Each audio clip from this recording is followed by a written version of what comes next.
Hello and welcome. My name is Mary Lou and you're listening to the Hera Hotspot podcast, which is all about well-being for women both at home and at work.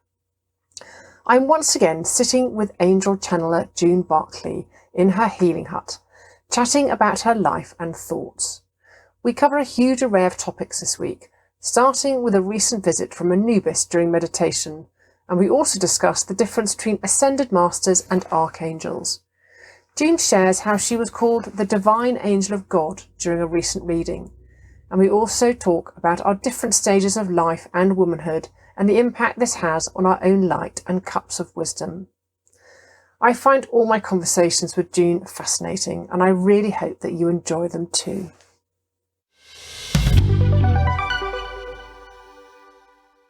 So Bronwyn's saying about the energy, and because she comes to the group and because I'm normal with it, it's opened her eyes to lots of things. So did she say what her perception was before? No, she didn't. And then we talked about Thursday night, about Anubis, and he's been around her, and she said, June, what you don't realise is they were so far advanced. So she's telling me all the stuff about the Egyptians, about them weighing the organs, what it meant to them. But then if you read what I think I touched on with Jack about the Anna, the grandmother of Jesus. Yes. Did you read the whole book? No, I don't think. But it was quite interesting. I think I touched on that I don't know what they called it. They went into the pyramids and they all went to a different room. And I was saying they were all making sounds. And then he went into this sort of the final antechamber, whether that was in the point or whatever it was at the centre of it.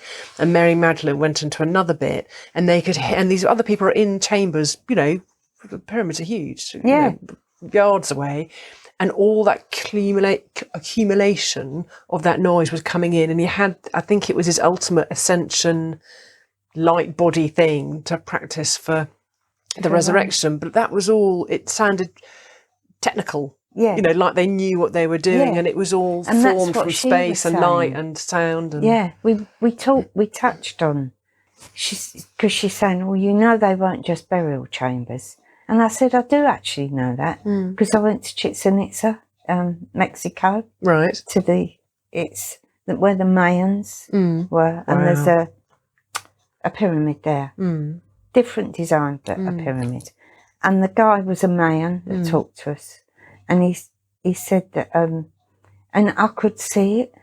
I could see what he was saying. It was covered in gold in those days. The temple. And when they did it to the solstice, so when the solstice came, it shone down the front. There was a light that went straight down the front of it, because they'd actually angled it, like I think Giza, they'd angled it to when this happens. So they was connected to every solstice. And even the geometry of that, to work that out is really advanced. It is. So you think, they wouldn't be advanced, but to be able to... And that's what she was really going on about. That's why it'd be interesting to do a podcast with her, because she researches everything. And I could never remember it, So she said they weren't burial chambers. What were they on top of that? She thinks they was all to do with the light, bringing the light in. And what, for information? For information, I gather. And is this her research, or is this what she feels and what she's getting? This is what she feels. Wow. I think this is more what she feels. Because she's been reading, which we know about the organs. They did that, didn't they? So, and what, we both said about it was, you think that, that was like the Dark Ages. They didn't know what they were doing. They knew far more than what we knew. Well, that's what the thing I got when I started reading about the Essenes. Yeah. That actually you think, they're simple people living simple lives, but they made us look prehistoric. That's it. In their light body abilities. Do you think that energy? I wonder if that energy's coming back for us. Because this is what we're talking about. The energy, not just. I mean, you don't put your hands on somebody without that being energy, do you? Not our energy, their energy. So do you think that's gone full circle? Like, Seems they like were it, so. doesn't it? Well, I don't think we're near that, but I think we're moving towards it. Yeah, I do. I mean, they do say it's about the veil is thinning and our ability to connect. Yeah, But I think for us, it's probably getting out of our own heads. yeah. Not necessarily us, but for normal. general man. Yeah, There's Bronwyn saying you've made it sound normal. Yeah. And you're the That's lady you what treated she- yesterday, having never done it, Yeah. and being blown away. It's people who haven't experienced it suddenly go, actually, by the way, Yeah. you can do light bodies and you can do this and you can astrally project, and they go, yeah, right. yeah. It's a crank. Yeah, Can't go exactly. around So there. to get, it's not that I don't think it's not possible. It's having to convince people or educate people or enlighten people enlighten them, I that think. it's... And I think that's what we do in the group, in a gentle way. Because if I just want you to have that conversation with Bronwyn, because I said to her, you're a treasure. You really are a treasure to us. That's what I said in my message the other day. She's a teacher in the guise of a student. Yeah. She's incredible. Because all this stuff, I don't know if she does just read about it, but it's the way she expresses herself. And she feels so humbled when we do that with her. And that being so accepted in the group, and being able to speak her truth, even if it's rubbish, who cares? That's what I think. For that person, that's real, and it could be rubbish. But who are we to say that? What I might be talking might be rubbish. Do you know? But it's, going back to your phrase from the book, it's a knowing. It is. And for her, I think it's a combination of educating herself, say, via the net, but also it's what she's feeling. Yeah, it resonates. Really and then so she much she's able to elevate that knowledge or expand it with the sense of what she's guessing. When we go in lunchtime, I'll message her and see how she feels today, because there'll be another lot. There'll be another whole page of it. And that's what I love about it. And if she shares that, I love it that she shares that with the group. And she's not afraid to share. No. So she's come as a gift. Well, she's got a book in herself, isn't she? She has, yeah. She really has. I think she'd be absolutely articulate for the podcast. Do you? Because I think that's why it went on so long last night. I just love listening to her talk. I wish I could talk like that. It's that combination of witnessing her journey and the delight in that, of being so absorbed in her research and then her interpretation of that. Isn't it? It's layered with her. Yeah, it is. Yeah, I've never met anybody because it's like her. almost as she speaks, you're part of that unfolding. Yeah. And it's fascinating, and energetically it's extraordinary. Yeah. I think we've rebirthed her. That's what I think. I think that's what's happened. And to have a collection of women, that's what she talked about. Nobody judges. She said, I'm allowed to speak and speak from the heart what I think, and nobody sits in there, wherever they are, and judges me. And she said, I love Jane. What, Jane? Jane Dybridge? She said, I went through all that about Anubis. And then she's talking about... I said... It just brings it right down to earth, It does, doesn't it? I did think, how'd you going to take this? Because you've got this amazing cerebral, energetic, ancient Egyptian god, off the planet. And then we've got Jane. With her hippie in denim, guardian angel. You couldn't make the bloody stuff up, could you? I was telling her about that night with a card. When Jane sat there and she crossed her arms and went, I'm not having a card tonight. And I said, Bronwyn, I laugh. I said, perhaps anybody else wouldn't. I said, but it tickles me, because that is her character. I said, and Carolyn got annoyed with her and bent over, got the card, threw it at her and said, have that one. And she went, oh, it's spot on. Oh, she's been a journey in herself, hasn't she? She just makes me laugh. And that brings the joy to it. Yeah. And I think... And that, if anything, that utterly normalises it. Because does. she's so normal and so funny. Yeah. And so... I want to say unconnected, but she's not. We're all connected, but she's her stubbornness about being connected There's Bornemann going, oh my God, I'm tapped into the universe. And they're going, no, I'm not going to plug in. No, not having it. I'm only here. Yeah. I'm only here for the night. And it's like people trying to turn the switch on. No, don't give me electricity. No. they're so polar. Wouldn't you love to get them two in a room? I know. I think we've got to do it. It would be swings, wouldn't it? You'd swing from the Bronwyn energy to... And then... I finded the Lions Gate with Amanda Ellis, but it wasn't that long. And I thought, I'm here now and everyone's left me alone, so I'll do June's. So it was only 5 o'clock and I hadn't felt sleepy in Lions Gate. I fell asleep, so it's about 40 minutes long. I fell asleep 3 times. I fell asleep and I suddenly woke up going, it's silent. As it stopped, I just was within minutes. I thought it's ridiculous. That's what Sarah keeps saying. And then I kept waking myself up and I kept going to sleep. It was extraordinary. Because I wanted to get the same energy at the end that I had in the original meditation. Gold. Weren't having it. Like, no, you're going to sleep. It was extraordinary. Because I kept thinking, right, sit up, wake up. The gold. Yeah. And in fact, I asked, I was weird because I keep feeling it down here. I haven't, not so much the last couple of days because my head's been somewhere else. And I thought, what is that? Is that literally a physical, I've trapped a nerve thing, but it's in both arms? So I kept focusing and I can't remember what day, it might have been that day actually when I did the meditation. I said, is this a bit like I was feeling, got my guardian angel on the right side of my head? I said, is this I must have run through and ended up, okay, it's an archangel. And I couldn't get who it was. So I got my archangel cards out and I was shuffling them. I said, right, tell me who it is. And Archangel Raphael came out.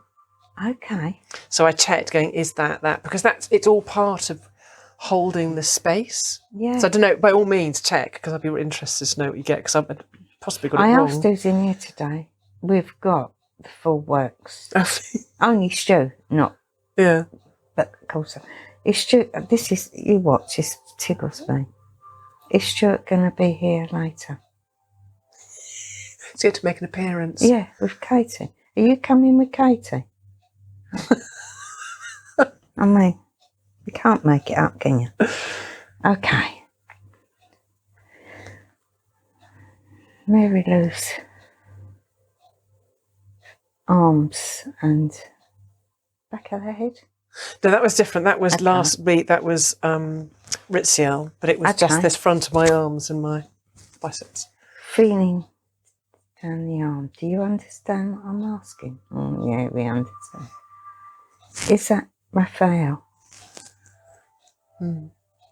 Is there a reason? Is it for the healing energy? Is it the healing energy for the group? Is it for Mary Lou's family? Is it for my work as well? Oh, it would definitely be for your work. Is it for Mary Lou's work? Is this you just showing the connection to Raphael? Yeah, because when I first met Sue, and when I walked in the door and she went, work with the angels then, do you? I think so. Because you don't walk in and go, oh, look at me, look at all the angels. She could see them. So there come a time and I said to her, because what happened, it was Nanny. And I walked in this day and she said, do you know who's just walked in with you? I went, I've got no idea. I mean, it does sound a bit blasé, I'm a bit blasé about it, but I honestly don't, never, ever. I don't go looking to know until we're in here working. She said, you've just had Emmanuel walk through the door. I went, okay. She said, you don't know what I'm talking about. I went, no, I don't. I don't know what you're talking about. Who it is. How many years ago was this? Was she she might have been living in Kingsbridge then. So it's a few years. Yeah, because Wendy's done a picture of him up there. Was this was before or after Ros? After Ros. Right. So I said to her, no, I don't know who you're talking about. She went, well, let's put it this way, June. If Brad Pitt knocked on your door, how would you feel? I went, I feel all right, thanks. She said, well, that's what Emmanuel means to me. I went, okay. I get aerated. So from that came me buying the books. So she said, But you know, you mustn't call him Emmanuel because that lady channels him. So can you just clarify who Emmanuel is? Pass. I don't know really who he is. Is he an archangel? Is he a ascended master? Is he... I still don't know if he's an angel or an ascending master, to be honest. Perhaps he'll tell me. But I asked Wendy then to do, if she would do me a picture of, so I could see what he looked like. So I went and sat round there, and I asked him to show himself. So the second picture down, The circle. yeah. Wow. If you look in the middle, there's a face. Oh yes. That's Emmanuel. Let's check if he's here. Wow. But he was everything to Sue, and she couldn't believe that I'd got him. Is Emmanuel? No, he's here.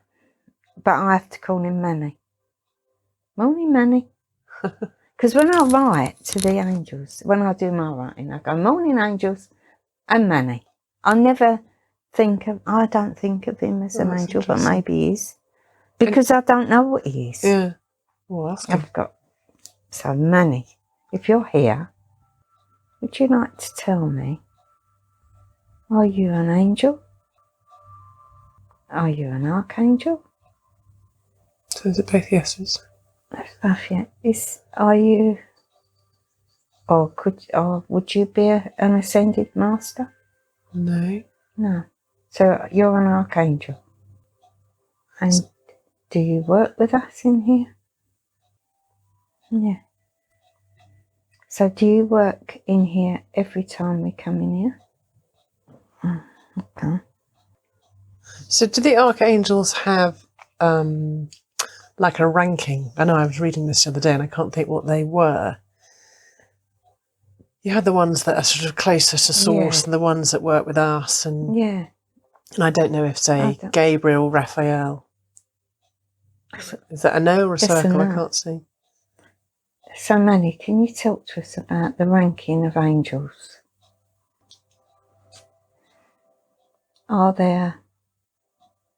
Is there a ranking? Is there what's another word for it? A tier. An hierarchy. Yeah. Is there an hierarchy with the angels? Okay. So that's a yes.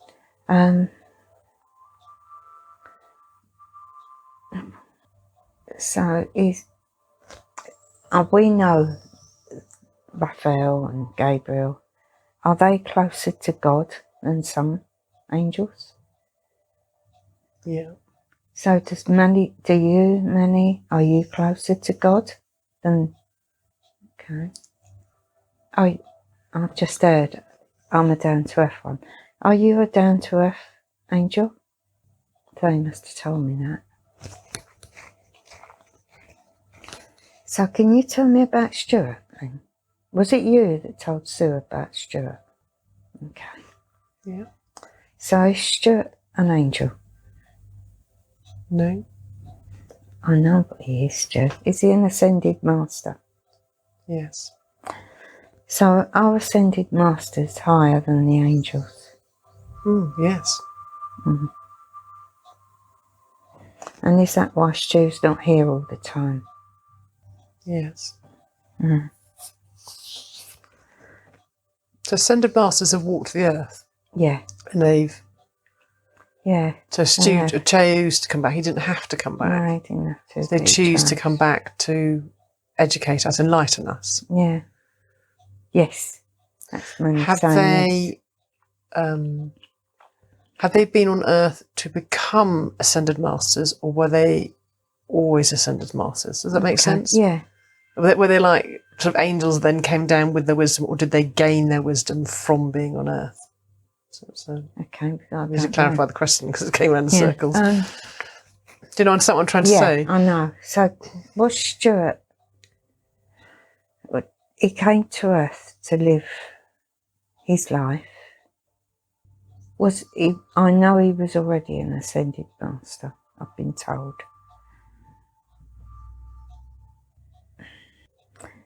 Would he have lived as an angel before he was an ascended master. Yes. So do you have to have lives on earth to become an ascended master? Yes. Is that your choice to do that? Yes. So was that Stuart's choice to do that? Yes. Okay. So I've asked this question before because I was thinking Stu might come back because, if Carl ever met anybody, maybe if he had a child. So reincarnated? Yeah. Would Stuart ever reincarnate again? No. I was told that. I found that really difficult at the beginning. He is where he is now to stay. So from that I take that the ascended masters are angels. They have a wisdom and they choose to come down to earth in order to enlighten us or create a shift, let's say with yourself as an example, in order for the higher good. Yeah. And that's a yes. It's a big yes. That was Stuart's choice to come back. Because I can imagine from being an angel and enlightened master to come down to human form is very dense for them. He was off the scale, Stuart. Anybody else wouldn't have coped with him. And funny enough, I opened up the diary today because somebody said, I don't know who it was that said it, they couldn't stand man's inhumanity to man. And that was Stuart's first message to me. That's what he couldn't cope with. And everything he put on his body itched or nothing ever felt right to him. Food, everything. He was sort of an irritant very sensitive, which we know why now. And the artwork was never anything I'd ever seen. Maybe I ought to get that out. That would be amazing. Yeah, I'll get it out and show you.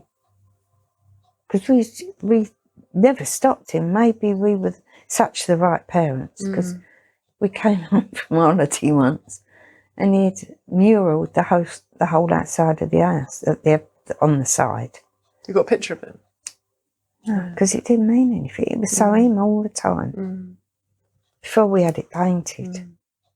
But, in a way he was quite lucky because we used to just accept that that's who he was. But, that's what he did. I don't even know if I've got a picture of his bedroom anymore. I was told that Bruce Lee was his guardian angel. And he was a black belt karate. And his bedroom was just all martial Bruce Lee in fight right across the wall. And I don't even know if I've got a picture of that now. We had to cover it up to sell the house. The estate agent said, you won't be able to leave that because it was on the wall. Yeah. So in a way, I'm trying to find the right word.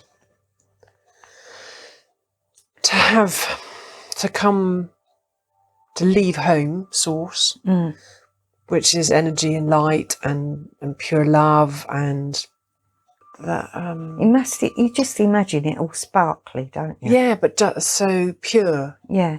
To then come down, and I want to say to kind of suffer being a human, and I don't mean that suffer humanity, but to tolerate, maybe is a better word. Tolerate being a human form when you've had that. That kind of makes sense of that, of him being physically irritated by the way we lived or what we wore. Probably angry. I'd always say he had a little bit of anger in him. But then on top of that, you've got man's inhumanity to man. So I'm telling you, you've got kind of the physical intolerance and adjustment from being pure light.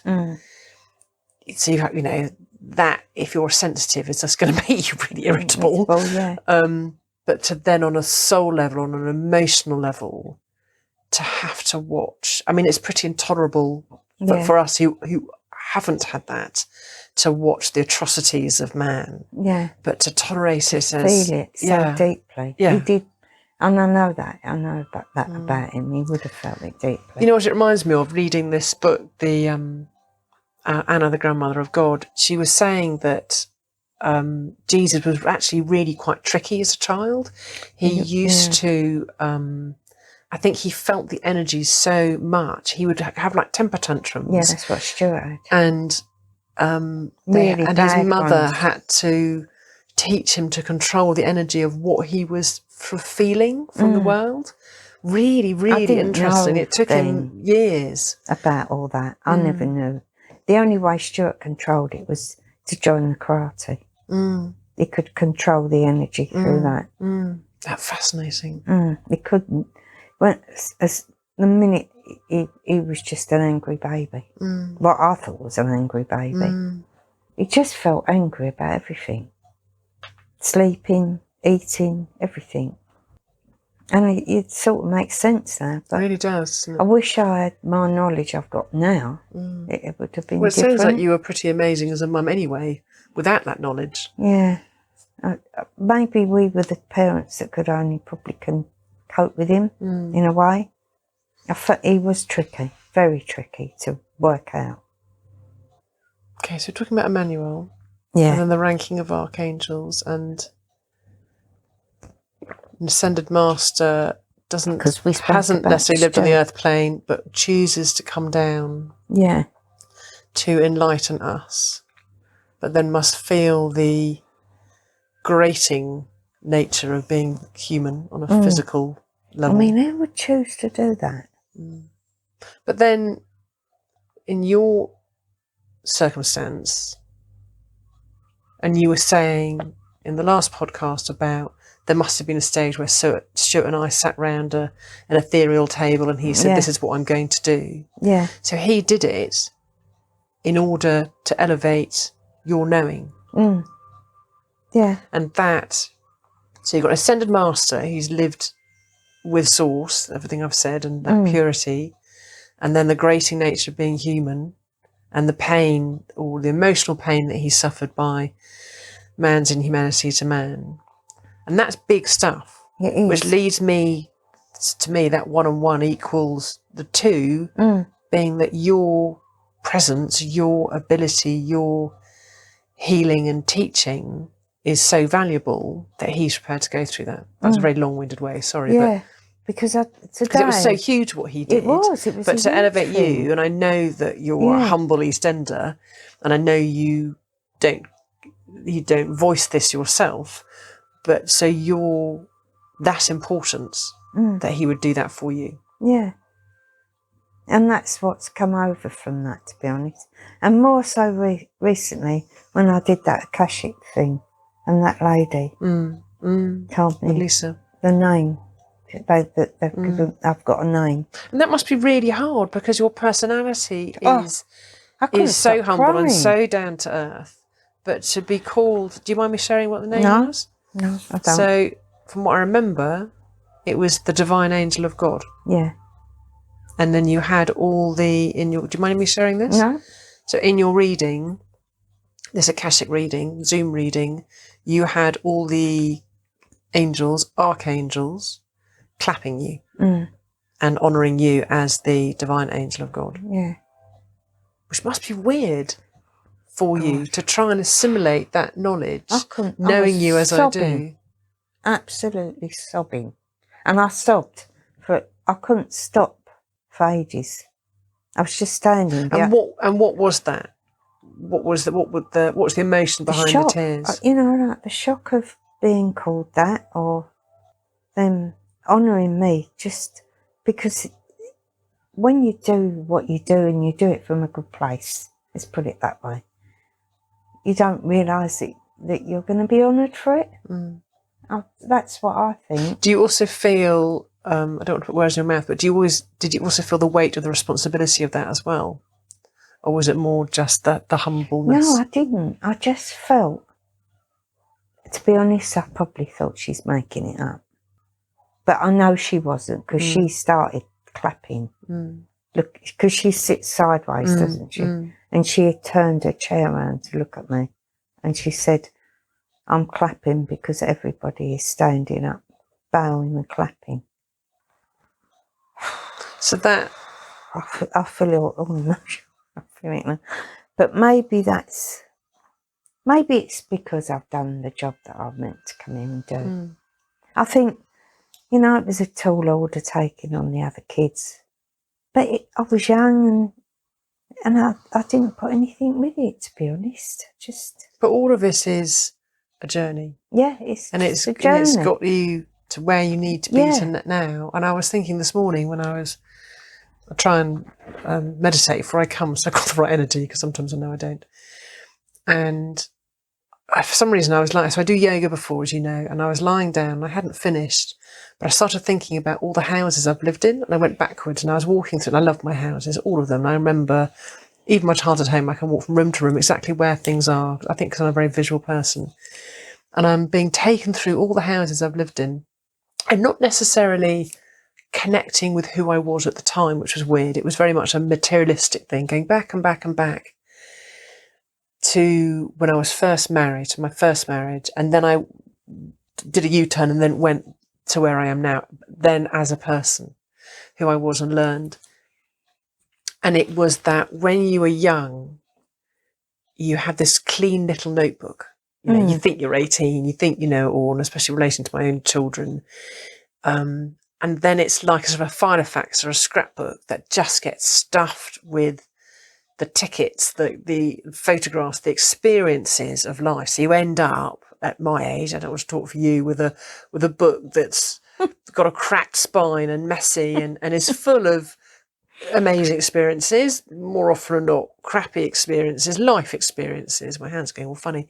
And it becomes this book of wisdom. And I think especially for me, because I'm going through the menopause and trying to work out that shift between birthing children to now birthing myself. And I was reading a book yesterday saying it is almost like a labour. There's almost a pain in coming out the other side, not the physical symptoms, but the emotional of becoming this new woman. And I was trying to assimilate between that wisdom. I can't remember where I was going with this. Walking back through the houses. Yeah, but what that looked like. So you were talking about your children, and then I had this image of, you know, those toddler toys where you've got a huge cup, then a medium cup fits in, and that you've got that kind of the rainbow colours, and you can stack them into a tab, but they fit in. So I felt that as a teenager, I was the smallest cup, but that's all you know, it's a cup. And you go, I'm going to fill my life with all this. And then the next layer comes on, whether it be in my very traditional way, it was marriage, and then it was children. So you're layering up your cups. So I've ended up with this massive bowl that's got, say, 20 cups inside, all layered up, different colours, through my life. And I was thinking, actually, as each of those cups have got bigger, there are lots of layers to this. As each of these cups have got bigger, it's ended up that my container, I love that phrase from the book, The Feminine Face of God, that container and the ability, the capacity to hold space for people has got bigger with each experience, with each layer of life, ups and downs. And now, and in that, not only have I got a big container, I've got all those cups of different wisdoms and learnings. And then, I don't mean to confuse it, to me it was really clear. I was sitting there holding space, and I felt this triangle of energy because I was sitting, so it was like that coming up. Whoops, like that? Yeah. The card? Yes, how funny. Yes. There's a card here. I probably picked that when you was doing That's really funny. Doing. So that was, when was I doing that? Because I remember looking at the clock and gosh, I'm late. That was about 9 o'clock I was doing this. So I'm feeling this triangle. My arms got really weird. And it was just, that was me. And that was my energy. And it just made me think my whole life, and I'm thinking of these little cups. My whole life you look to fill your cups with things, with a marriage or with a house or with a car, or things that you feel delineate who you are, who give you shape, give you reason for being, give you personality, give you something. Yeah. And actually, there I was sitting with this huge triangle. My arms, they're so twitchy, I almost want to take them off. Oh. And it's not an itch, it's like almost like a nerve spasm. It's really odd. It's all coming down here. It's like I want to shiver and I wanted to go. Ask them to step back. Okay. It's nice, but it's really I know. I like it. Okay, take a step back, guys. So all my life, I think everyone's life, you fill your cups with all these things, experiences, materialisms, relationships. And now I had that, I thought, this is me. This triangle is denoting me, embodying me. And I thought, actually, all I've ever wanted was this. It's like I'd finally, like Bronwyn was saying, I finally found myself. And I'd be really interested to ask Casey. It's like, and I was so, Katie, I think, is so advanced compared to how I was at 18 or 19. I can't remember how old she is. Oh, yeah. But it's all the stuff that we shove into these cups it's like you're trying to feed a body, but it's not the right food. Does that make sense? Yes, it does. Because and if I just had that triangle of who I was. Wanting to be, this is the car I drive. Yeah, we were trying to satisfy ourselves, but it's not satisfying. Yes. And now... But don't you get that, when people are really wealthy, they're not happy? No. Because you really believe that wealth is going to create... But we're all trying to fill our cups, life. and then the world is telling you, this is to fill your cup with this. You'll be better, you'll be thinner, you'll be richer, you'll be more beautiful. So we believe that, and actually it takes you so far away. Because I was thinking, I think the journey through the houses, I've been really lucky in the houses I've lived in the house I grew up in. We weren't super wealthy or anything, but there were 5 kids. So it was it had 5 bedrooms. Before I moved to Devon, it was a 4,000 square foot house, biggest house I'd lived in. And from then it's gone down and down and down. So I've ended up in this tiny 2-bed house. I think that for me, the houses were embodying the journey in a physical way. Yes. Does that make sense? Makes it visual. Yes. And because I'm a really visual person. So, and it was, I've got this tiny house that we're all crammed up into, but my triangle is present, and every time I do my yoga meditation now, I move my arm and I can feel my energy like I've never felt it before. It's like as I do yoga, it cleanses the energy, because I think as I do it, everyday things come in, and the more I do yoga, the more my thoughts go. For me, it's like a meditation, because my head is so busy, and my head slows down. The more my head slows down, I can feel it now. I can literally feel my energy as I do the movement, and I end up now just with this empty space of this triangle, thinking, well, I've got it. I've got it. And it's not a better than feeling. It's just this pure, empty, beautiful emptiness. What I've always had, maybe. Maybe that's what I came here with. Which would be interesting to ask Casey, who's coming in, who's young. Yeah. And I can imagine that she has that, because it's that sense of, and it's not a knowing like you have, because your knowing, I think, is a gift of connection, but it's almost the I'm enough triangle is what I'm guessing. Yeah. So I don't need to fill my cup with the other things to either affirm or create my identity. And I think also it's an age thing. I think as we get older, I think we were saying the other night at dinner, you don't care so much. And it's not a sod you don't care. I don't define myself by other people's opinions. I don't define myself by materialistic things. I don't need that validation. I in myself am now connected enough that actually if I just had to sit with the energy, like after meditation the other night, like I said, I could sit with this energy for the rest of my life. Yeah. And do nothing else but sit with this energy. Yeah. It was so amazing and beautiful. Yeah, isn't that interesting? Sorry, that was a long monologue. No, but it's right though. I mean, it just makes you think. Because when they, going back to the clapping, I've had things said to me about being an angel a few times. And it just makes me laugh, to be honest. But that was a biggie. I mean, her doing that was a biggie. And I get it, maybe, but when you're here and you're doing, like for me, my family were really poor.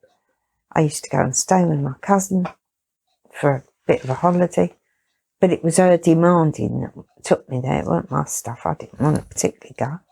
It was her demanding. And because we lived in such cramped quarters, they probably thought, that would be good for my mum. It was probably good for my mum and my dad, but I wasn't that fussed either way. So I come from a real poor background, and so you don't give yourself any airs and graces on that one. I was really lucky. I lived in a really safe environment, because that's what the East End was. Everybody knew everybody, and everybody looked after everybody. So for me, the safety was probably bigger than than what we lived in. And everybody, the aunts, there was loads of family. They all, because mostly I was the only girl in the family, and I was probably showered lots on, love, not presents, I think. Oh, they wanted me around, maybe. So when that happened with Sherry and Laurie, that to me was the normal, that's what happened. It wasn't all that odd, there was no "Oh, poor me" and that I shouldn't be doing this. It was because it had happened with me. It was the norm in the East End. So that's what you do. And it wasn't anybody saying, you've got to do that. I was quite happy to do it. It's only when I look back on it and I thought, oh my God, bit off more than you could chew there. But I didn't, it was okay. But if you was 20 now, you wouldn't do it, would you? No way would you do it. Maybe if I was 20 now, I wouldn't do it. But it was more than, it wasn't anything that you needed pat on the back for. That's what I'm going on, if that's to do with that side of it, that I think it was all my life just flew in front of me that day when that happened, because I was just blown away that anybody would think that maybe what I've done is that special. It's who I am. But that is how I felt, all that stuff about what I do. But you are an accumulation of your being. You're an accumulation of your life experiences. Yeah. So taking on the children was part of who you were as a person, and it's been part of your experience, and it's given the boys that experience of having them. And you've said that they weren't jealous of having the older, basically cousins who were sort of brothers and sisters to them. But for me, the clapping is that book of wisdom of who you are, but also, my books are so ratty old, cardboard one, but yours is kind of good, yours is the one with all the kind of gold brass on the front and shining, and you're I'm going to go and buy one. You know what I mean? It's your life journey combined with your gift, with your knowing, with your connection, and then what you're doing with that now. Yeah. So it's not just what you did from a human perspective. Yeah, it's your soul growth as a result of everything you've been through, and then the wisdom and how that gets applied. What that was about, because I couldn't speak to her. I was sobbing so much I couldn't speak to her. I should have asked the question, why would they do that? I was but it's everything. Humbled. But it's so everything, humbled. Isn't it? It's who you are now. Yeah. But you are who you are now as a result of all the experiences you've been through, and you are who you are because of your gift. Maybe. And they're all intertwined, aren't they? There's no separateness. Is if I hadn't have picked up the gauntlet, maybe that's what they look at. That for all the adversity and all the stuff that it was like, I could have easily not done what I've done since. But you've said in the book, it was a knowing, and you've always known which direction to go in. Yeah, always. And you've never resisted that. No. So it's not even, I'm going to go left field because I feel I have to. It's they've gently nudged you all the way through your knowing, and you've taken those steps forward throughout. I've always felt that. I always felt that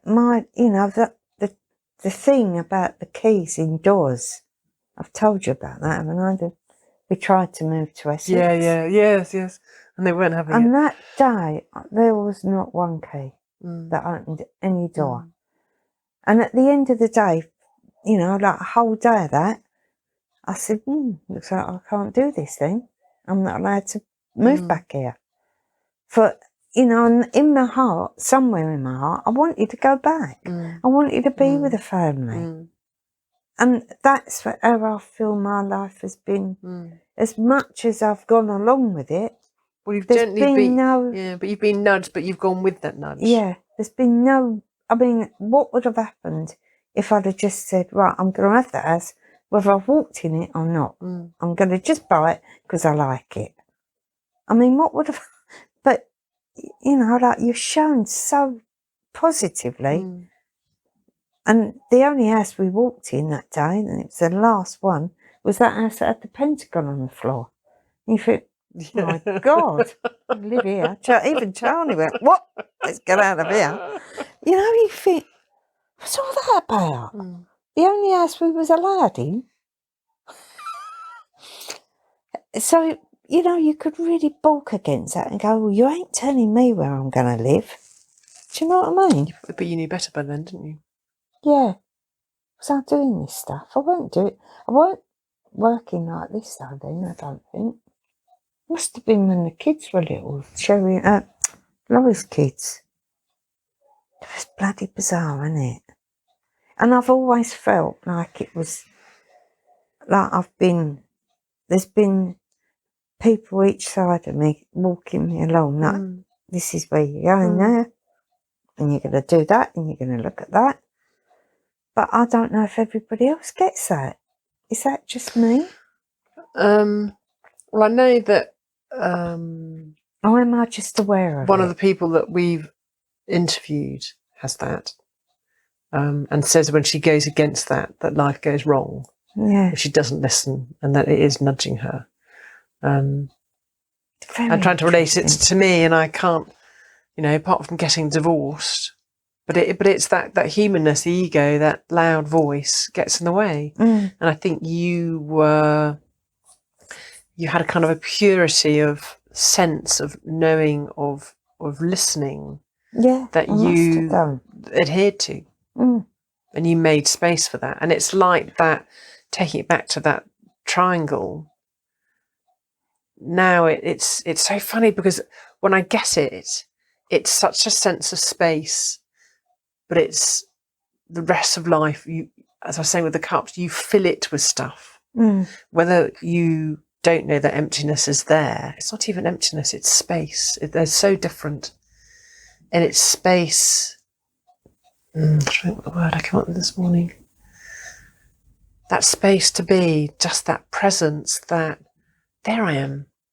Yeah. There I am, and it's that connection. And I saw that the top of the triangle was the connection to source, or connection to higher self. So it wasn't lonely. No, it isn't lonely in there. But it's not having to fill it. Yeah. I don't need anything else in my life because I have this triangle of being.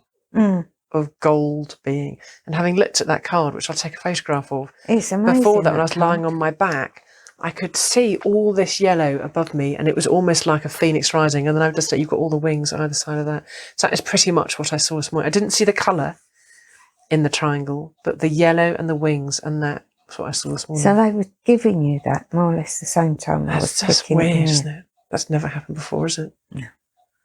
And I only came in here because I thought, well, I didn't obviously come in here because I wanted to cleanse the room, but I asked all those cards, have you got a message for us for today? Because it started with the book. I thought, oh yeah, let's ask. And the question I did ask is this book as important as we do think it is? Is this book a gift to the world? Watch. Is this book a gift to the world? And so I said, can I pick a card then? Because for the book, for today, whatever question I asked, and that was the one that came out. There's so much. I couldn't read it all because it would take forever, but I would take a picture of it. And see the rose that come out with it. Allow time for love to blossom, trust divine timing. They're always giving me that message. It's all in divine timing. Okay. Step back and regroup. There'll be times when you need to ask for help, both from your angelic support and earthly friends. You don't need to battle alone. To create anything worthwhile takes many forms of energy and many skills and talents. You may need to reach out, learn something new, delegate or employ others to help, or you may need time alone, knowing the home fires are still burning. Remember that life is a rich tapestry of many colours. Make time for everything that brings you joy and happiness, whether that be exercise, reading a book, meditation, travel. There is time to try it all, but not without prioritising your time. To create something beautiful in your life, you need to assess the order in which things need to be done. I think that's a really important message. Because I feel like I've lived 2, maybe more lifetimes in my one life. Well, last week you were saying about the before and after. Before It's Stuart always and after before Stuart. and after Stuart. That's almost like 2 lifetimes, isn't it? And that's how I gauge things, because life was so different before. So yeah, I find it all. Well, there we go. We didn't know what we was going to talk about today, did we? But it was really bizarre lying there, feeling this, going, why am I going through all the houses? Because it didn't feel sort of spiritual I sort of at do all. that, though. I do that. But sometimes I do one, but I did them all. Yeah. I went through all the houses. I had to do it quite quickly because I've been quite a few. I've done that recently again. But they defined, in a way, they're a huge part of my identity because you've raised children in them. Yeah. I've decorated them. I've knocked walls down. Yeah. Your energy goes into it in a way on lots of different levels, doesn't it? You know, you've had breakups in them. You've had marriages in them. I've literally birthed children in 3 of them. Yeah. So my house is really, I'm a huge home bird. Yeah. Huge. My home is everything for me. I remember when I moved to Devon and we hadn't completed on the house, and it was a Friday at 2:30, and I think she'd said, if you don't, I can't remember how it works now, but if you don't get to the conveyancing or something by 2, they shut at 3, you're done for. And I'm thinking, my car's full of kids, I've got a canary in the cage, I've got dogs and cats, literally, where am I going to go? I felt like a nomad. And I had Gina from the back with my rescue remedy, and I just turned my head and she dropped rescue. Honestly, I must have got through a whole bottle. I was a nervous wreck, but it was all about, I need a home. I need to put my kids in a home. I don't know, maybe it's the same for everyone. Again, I just think it's that, but my house is everything. Yeah. And it's not even a materialistic way. Even when we had all that stress and financial stress last year, it's like, I just need a roof. I just need to know I've got somewhere I can feed my kids and put them to sleep. And that is all, that's my most basic need. Yeah. And as long as that is fulfilled, then I'm okay. Yeah. As long as I can put my daughter to bed and I can wonder put a if table that's to feed her. People do feel. I don't know about me. I can't tell you really. I suppose a house is always, of course it is always important. But there are some people who are like, Gordy he likes his home, but he's always travelled. He's, he was an army kid, so he's had like 27 homes. So yeah, he loves travelling. He loves the heat. Yeah. He's not bothered. For him, it's providing. He is the protector and the provider. And I'm, and I suppose even if you were in a tent, as long as he could put the food on. So maybe for me, it's the physical thing about I need the table to put the food on, but he's the one providing the food. Yeah. So whether that's just our personalities or a male-female thing, I don't know. Because it is all, the East End is quite a raw place. And it was raw because of after the war. And probably the emotions were quite heightened, maybe, because of the war. But I can imagine, was there a degree of, I want to say survival instinct, but I'm not sure that's the right thing. Yeah, it's that, though. It's that basic living. Yeah, basic. Some people's houses were gone. Yeah. And it is, I need a roof and I need, cheese and ham and bread. That's it. Gosh, aren't I lucky? And that's one thing. They maybe didn't give me a lot of things, but being grateful was one of them. Because, it was harder before that for them. And we knew that. We knew how hard it was, how hard they'd had it. Not that they spoke about the war, but you got even for me, I grew up at the beginning with the rationing. And I used to have to go with my mum with the ration book to get the food. So you knew what you could and couldn't have. And obviously at school we was told that you got the milk, free milk, because it was the time. We was actually told why we was given free How milk. interesting. So for maybe your mother or your grandmother, they knew, I suppose a little bit like the pandemic now, they knew what it had been. They knew a time without rationing. Oh, they knew what it yeah. was to have maybe not an abundance of food, but to have a liberation over food, Yeah. or an ease of access. Yeah. And you as a child knew nothing else, but how that shaped your attitude. It's I really remember interesting, isn't it? going. As in, actually, what really matters is I've got my family around me, and we all just club together, and we're grateful, and It was to be grateful. Simplicity. Just to sit at the table and eat the food. It wasn't, I can't say it was even forced on us, but it was to be recognised that you've actually got this, you know. It wasn't, I mean, if you see what we lived in, it was awful.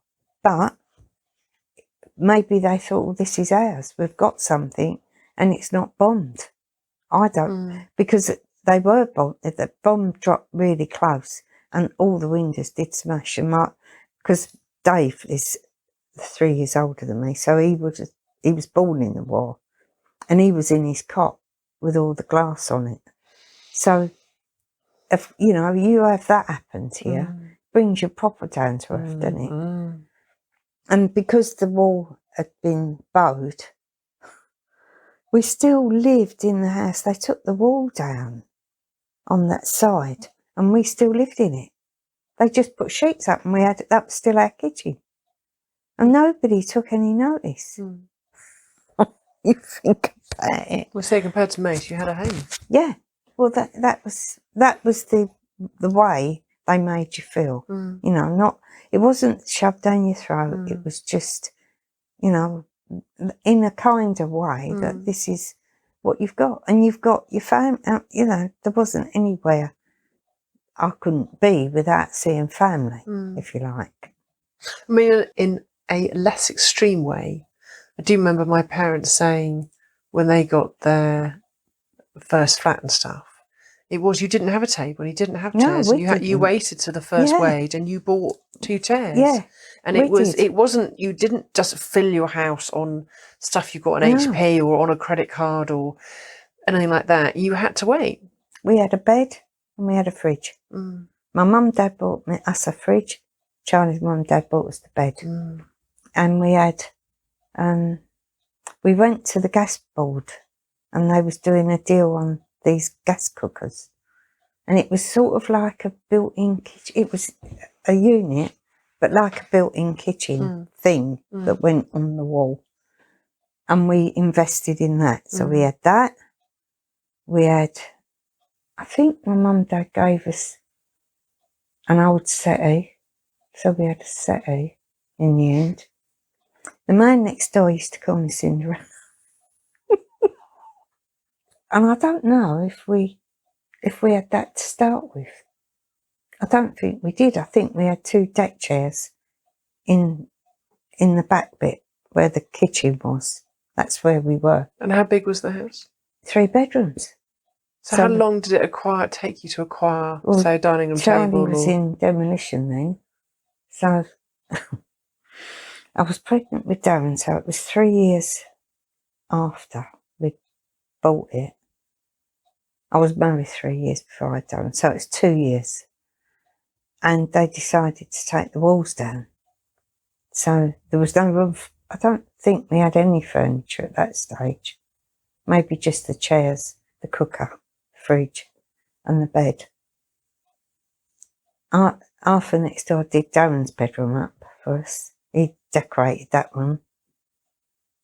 My bedroom obviously just had a bed in it, and downstairs I was jumping across the rafters the week before I went in to have Darren, so there was nothing downstairs. God. So I don't know how long it took but it was okay. It didn't. I went and lived with Charlie's mum down in Clacton when I had him for about a month, because there was no floorboards, no nothing.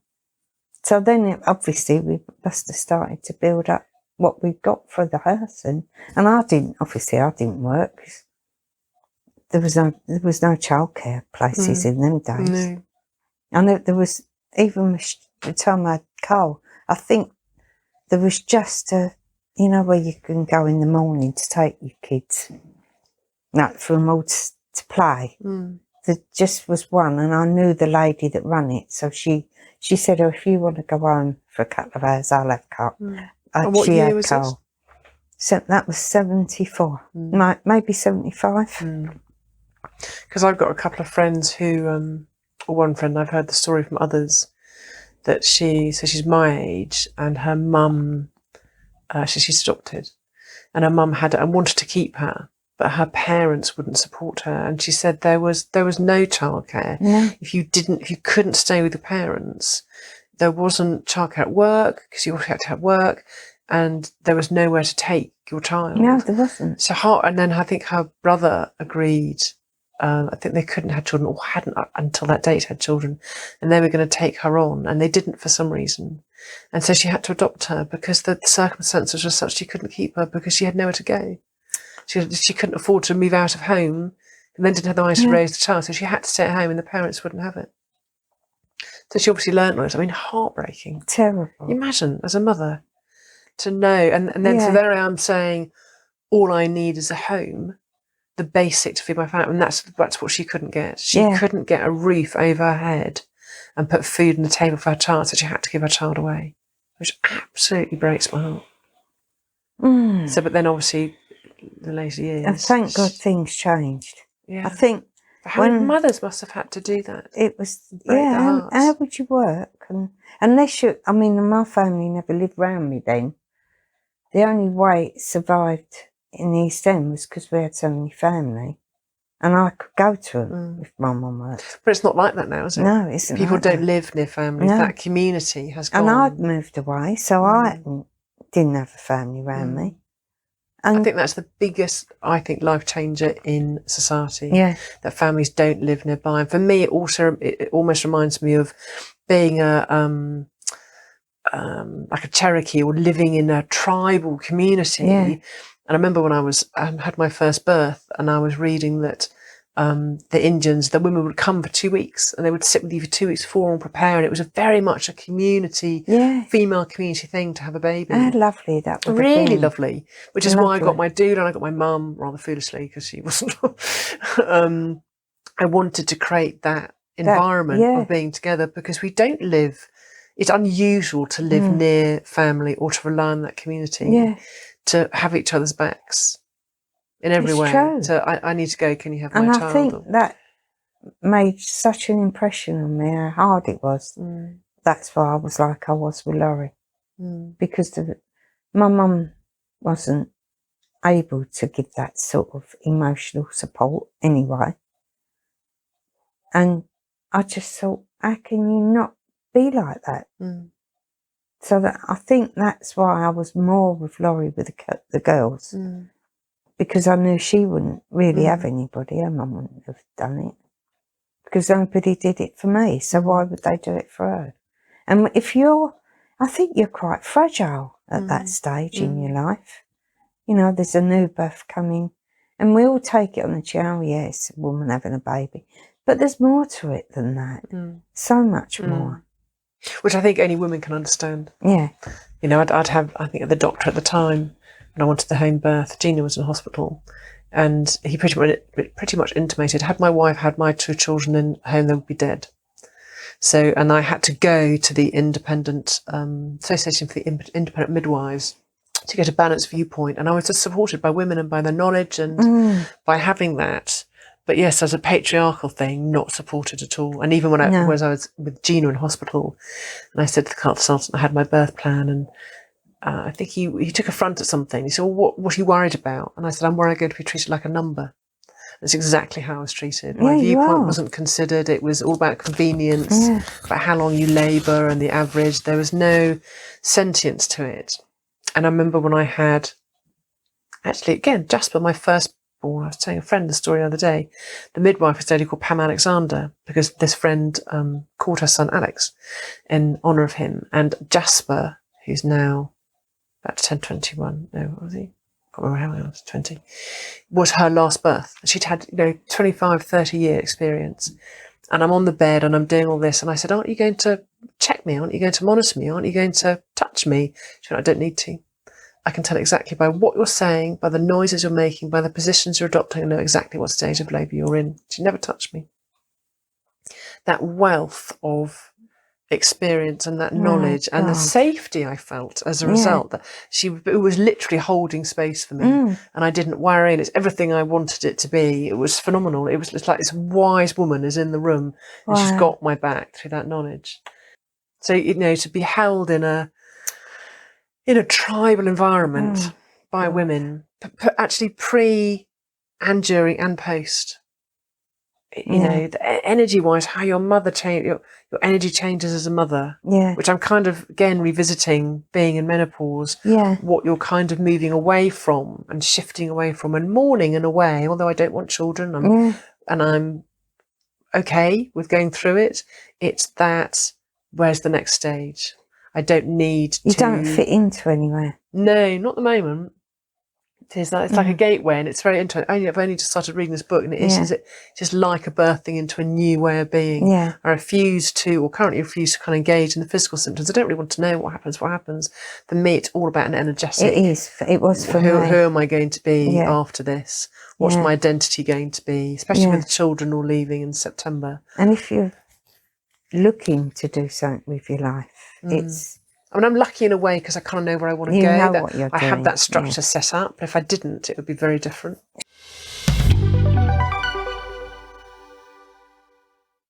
Thank you so much for listening to the Hera Hotspot podcast. I hope you enjoyed our chat. Until next time, take care.